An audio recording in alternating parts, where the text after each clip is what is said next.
Okay, so it's going to be a short recording. I'm putting together, going over the material you want to prepare for um, BUS205, the three sections. All right. So we have three. So we actually have three. There's three separate classes going to be taking finals next week.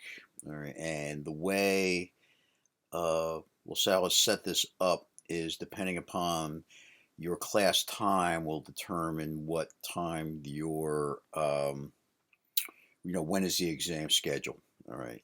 So we have on Monday, the 13th, all right, at 8 a.m., there will be all classes that begin Monday and Wednesday at 9:30 a.m. All right. So that's going to actually be our 32 section will be there. All right. That means Monday, Wednesday at 9:30. So we'll be meeting in our normal classroom at 8 a.m. for the final. All right. On the Friday class, which begins at 9:30, that's actually going to be held on Tuesday, the 14th, the next day, at 12 o'clock, right, in our classroom. All right, and third, finally, on Wednesday the 15th, that will be section 31. All right, and those are the classes that we meet Monday and Wednesday at 8 a.m. All right, so there's going to be section 32, section 41, and section 31. All right, uh, those are the final exam times for next week. All right, so let's take a look at our study guide. You know what we had said, the things we want to prepare um, for the final exam. All right, so as we said before, the final exam is going to be comprehensive. All right, or cumulative, or whichever word you would prefer. You know, touching upon all the major topics or a number of the major topics we had discussed over the course of the semester. The thing to remember is we're a survey course. This is actually a survey level class, so we covered a lot of ground very rapidly. All right. So what I've done is I've gone through the different topic areas, and I've identified a couple things, in particular, you want to go back and brush up on, or just be comfortable with going into the exam. All right, which hopefully are the idea is that these should be the major takeaways from the course. All right. So the first thing we have is the idea of data, information, and knowledge. All right. So if you recall, that was actually we opened the semester with that discussion of where we had a three-tier pyramid. All right, with data at being at the lowest level, information the middle level, and knowledge at the top. The idea of we take data and to turn data into information by adding context, and then we can use information to derive knowledge as we focus in on questions and um, looking at things more closely. All right, so that's the hierarchy, the relationship between data and information and knowledge. And also, what you want to do is go back and familiarize some of the things we talked about regarding tacit knowledge.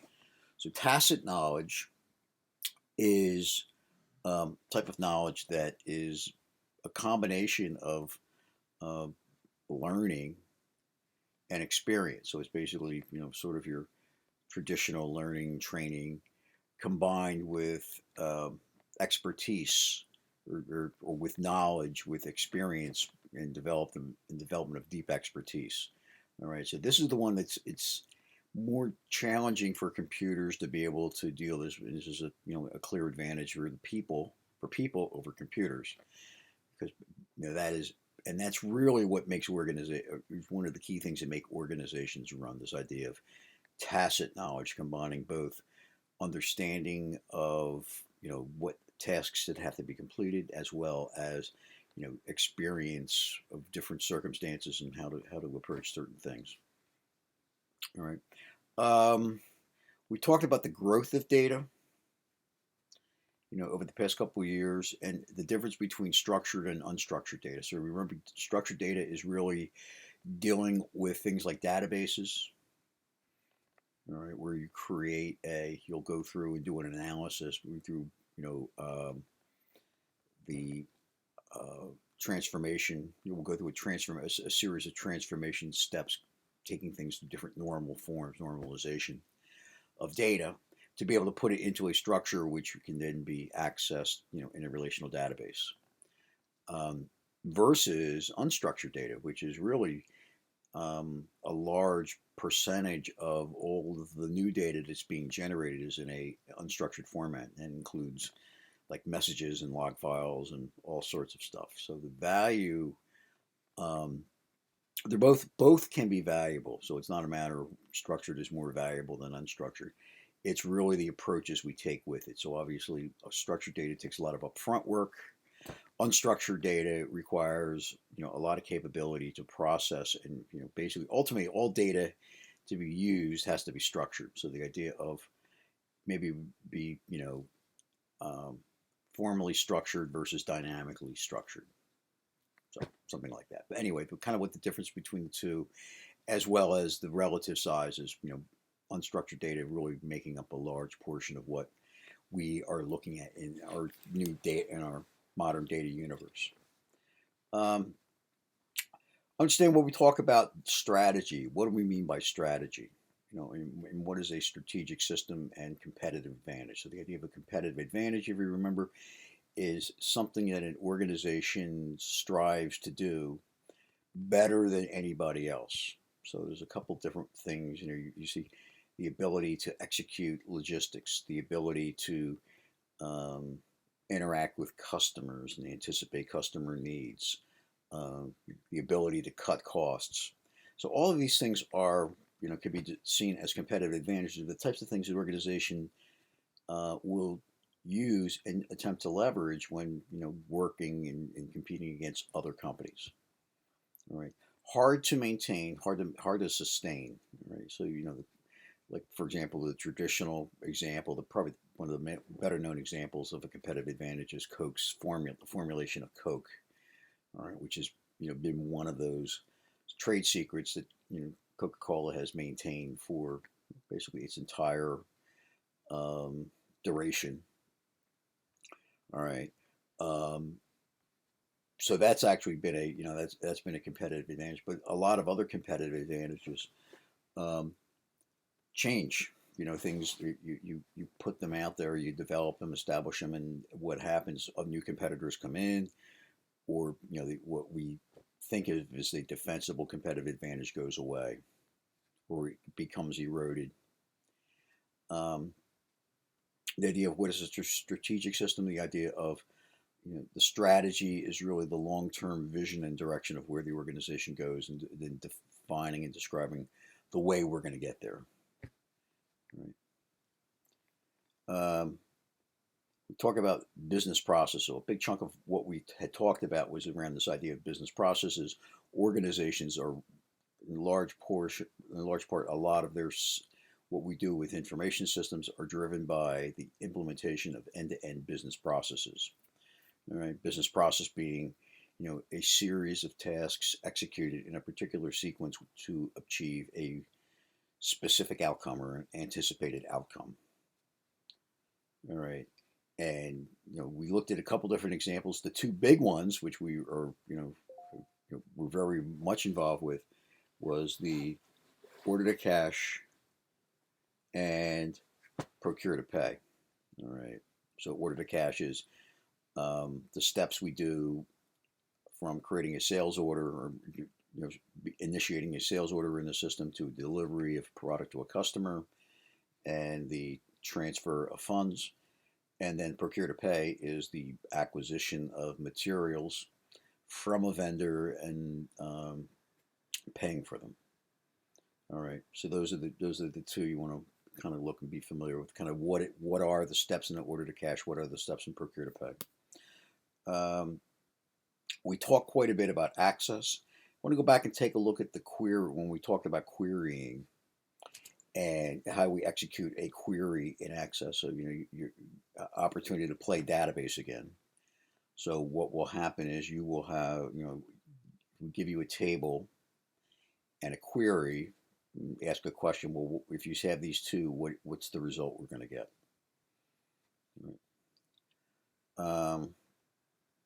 Talked about different types of applications, at the beginning of the term.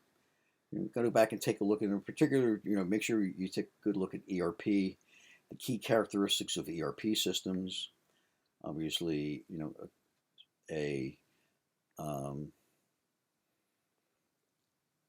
integration, basically, and end-to-end business processes are really kind of two of the hallmark characteristics of an ERP system. There's other ones as well, of, basically deep integration between functional areas and functional modules.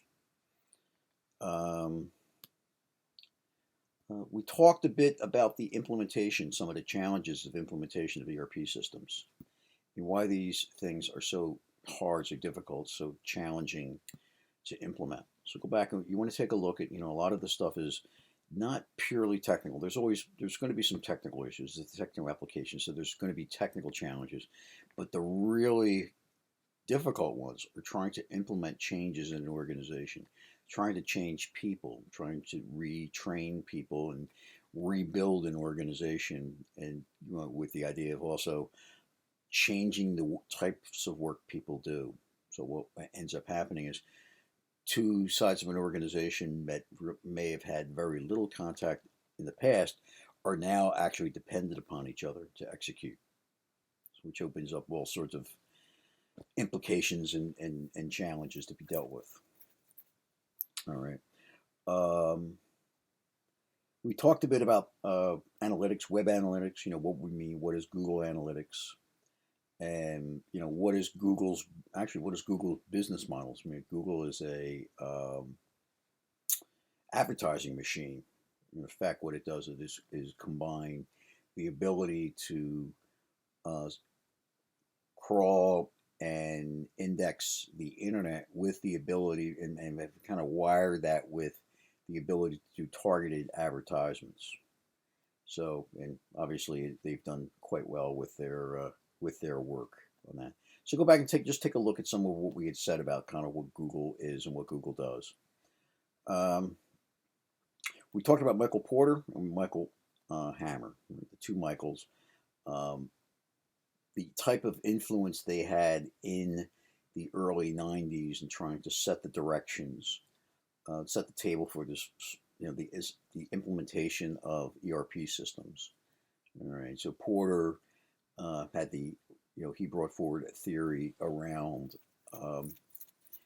value chain analysis, that, the way an organization operates is there's a series of tasks which execute in a particular sequence. All right, and as you go through that sequence, there's a value increase for what you do. So you start off with raw materials. As you go through, as you move them to finished goods, you improve and increase the value. So that's the value chain. And that anything that's not directly in the value chain is considered a support function. All right, so the idea is you've got two types of things in an organization. You got stuff that's directly in the value chain, or you have stuff that's providing a supporting function, and each one are managed in a kind of a different way. Hammer talked about business process reengineering, very dynamic, basically talking around, you cannot, the gist of what he said was you cannot incrementally re-engineer a company. You really need to go in and make significant structural changes, move things around and change the way, and not just change the way things work, but change the way the organization thinks and approaches work. So this idea of moving towards business processes, end-to-end business processes, execution of end-to-end business processes, is really what he advocated. And if you look at modern companies, especially post ERP implementations, what kind of how they operate now. This is the way they operate. And so his ideas were from like in the early 90s, 91, 92, 93, kind of seen as extreme, and actually they can be viewed as fairly aggressive, but they weren't necessarily wrong. All right. Take a look at the Tableau system, kind of what it is, the whole idea of visualization. What is the importance of visualization? Why would we want to invest in a product like Tableau? Tableau is kind of a specialized tool that will let us connect to different types of data and different types of data sources, and to develop and take that data and develop very sophisticated visualizations of data, and dashboards and things of that nature. And what's happened is dashboards are actually a very effective way of communicating what's happening going on inside of an organization, much more so than a stack of paper with numbers on it. Take a look at some of the different functionality we discussed about the SAP systems. So the concept of what we call pricing conditions, basically the rules by which a price is established for a product. Document flow, which is the like a status check when we're in the middle of an order to cash process. That enables us to gives us a snapshot of where we are at. If there's like 8 steps in the process, we can take a look and see exactly where it is at any given point in time. What we mean by master data, the data that's in the system that gets used, describing things like all of your vendors and all your customers, all the key information that's needed to be able to run and fuel these processes. And then some of the other, and some of the capabilities in the sales within the sales and purchasing functions. Specifically, one thing you want to go back and just be comfortable with and go back and understand is, what we mean when we say a post-goods issue. All right, so a post-goods issue is what we do on the sales side when we finally have completed our setup for delivery. So what will happen is we take a sales inquiry, we turn it into a sales order. Sales order has multiple line items which then are delivered, and we kind of construct what the delivery would look like. And then at the very end, the last thing we do a post-goods issue, which actually is the transition point, the transfer point of the product from our inventory, the organization's inventory, to the customer. So the customer then takes ownership, at least technically, of the material, even if it's in the warehouse. Takes ownership of the material, and the company gets to put an entry in their accounts receivable. All right. And if you don't do a post goods issue, then your product will just sit in the warehouse forever. All right. Go back and take a look at some of the terms we used when we're talking about the relational databases.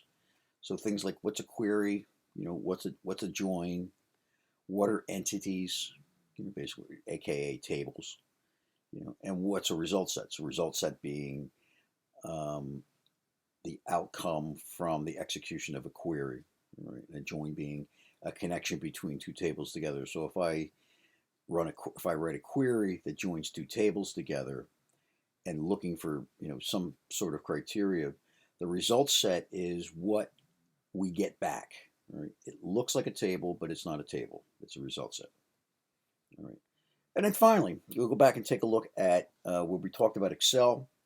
One of the things we had said about Excel is not a database. However, we have seen Microsoft add database-like capabilities into Excel. So you go back and take a look at what those are. So the idea of a table, you'd be able to take a range of cells and being able to give it a name and be able to use it in formulas and be able to have the heading, do work with headings and kind of do some formatting, presentation stuff. That's what a table is. We can add data into it, and it'll let us add additional data into the table. A pivot table is actually a reporting function, which is built on a table. So a pivot table is a type of table, but it also has additional capabilities, in particular the ability to dynamically write reports. So what will happen is we'll take a set of fields or attributes, and depending upon what we have, we can actually create like tiers of data, like a hierarchy of data. So we can see things within, you know, you can see data organized by year, by product, by year. You know, you can see all sorts of different dynamic ways of doing it. So the dynamic changeability of the reporting in pivot tables is really the characteristic we're looking at. All right, and that is it. So as I said, the test will be very much like what we had seen the past couple. So it's going to be multiple choice multiple choice true false. All right. And any questions on things, just as I said, I'm going to be in the office. I will be in my office on Friday afternoon. So if there's questions around the lab exercises or questions about the exam, just stop by and we'll try to sort things out. All right. Thanks a lot, and talk to you real soon. Be seeing you.